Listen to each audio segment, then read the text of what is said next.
Hi ಎಲ್ರಿಗೂ. ಇವತ್ತು water ಮೆಲನ್ನಿಂದ ice candy ಹೇಗೆ ಮಾಡಬಹುದಂತ ನೋಡೋಣ. ಬೇಸಿಗೆ ಟೈಮ್ನಲ್ಲಿ ತಣ್ಣಗೆ ಏನಾದರೂ ತಿನ್ನಬೇಕು ಅಂತ ಅನಿಸಿದಾಗ ಮಕ್ಕಳಿಗೆ ಈ ಥರ ಕ್ಯಾಂಡಿ ಮಾಡಿ ಕೊಡುವುದರಿಂದ ಅವರಿಗೂ ಇಷ್ಟ ಆಗ್ತದೆ, ಹಾಗೂ ಮಾಡಲಿಕ್ಕೆ ಕೂಡ ತುಂಬ ಸುಲಭ.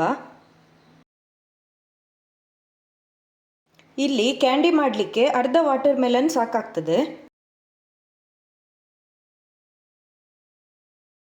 ನೋಡಿ, ಈ ರೀತಿಯಾಗಿ ವಾಟರ್ ಮೆಲನ್ ಈಸಿಯಾಗಿ ಕಟ್ ಮಾಡ್ಬೋದು.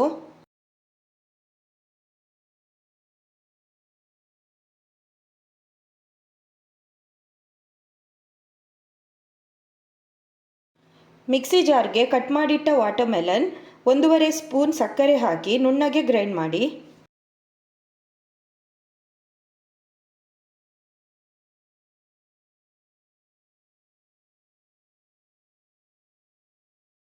ಇದಕ್ಕೆ ಸ್ವಲ್ಪ ನಿಂಬೆ ರಸ, ಸ್ವಲ್ಪ ಉಪ್ಪು ಹಾಕಿ ಮಿಕ್ಸ್ ಮಾಡಿ.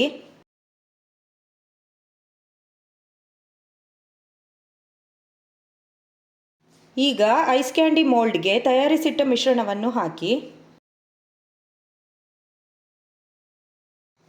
ಒಂದೊಂದು ಮಕ್ಕಳು ಫ್ರೂಟ್ ತಿನ್ನಲಿಕ್ಕೆ ಇಷ್ಟಪಡೋದಿಲ್ಲ, ಆಗ ಈ ರೀತಿಯಾಗಿ ಕ್ಯಾಂಡಿ ರೂಪದಲ್ಲಿ ಮಾಡಿಕೊಟ್ರೆ ಮಕ್ಕಳಿಗೂ ಇಷ್ಟ ಆಗ್ತದೆ.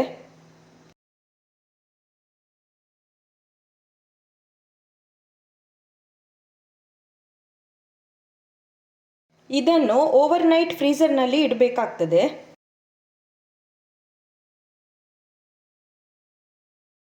ಇದನ್ನು ಫ್ರೀಸರ್ನಿಂದ ತೆಗೆದ ಮೇಲೆ ಸ್ವಲ್ಪ ನಾರ್ಮಲ್ ವಾಟರ್ ಹಾಕಿ ಹೀಗೆ ಈಸಿಯಾಗಿ ಮೋಲ್ಡಿಂದ ತೆಗಿಬಹುದು. ನನ್ನ ಈ ರೆಸಿಪಿ ನಿಮಗೆ ಇಷ್ಟ ಆದರೆ ಲೈಕ್, ಶೇರ್ ಮತ್ತು ಕಮೆಂಟ್ ಮಾಡಿ, ಹಾಗೂ ನನ್ನ ಚಾನಲನ್ನು ಸಬ್ಸ್ಕ್ರೈಬ್ ಮಾಡಿ. ಇನ್ನೊಂದು ಹೊಸ ರೆಸಿಪಿಯೊಂದಿಗೆ ಮತ್ತೆ ಸಿಗೋಣ. ಬಾಯ್ ಎಲ್ರಿಗೂ.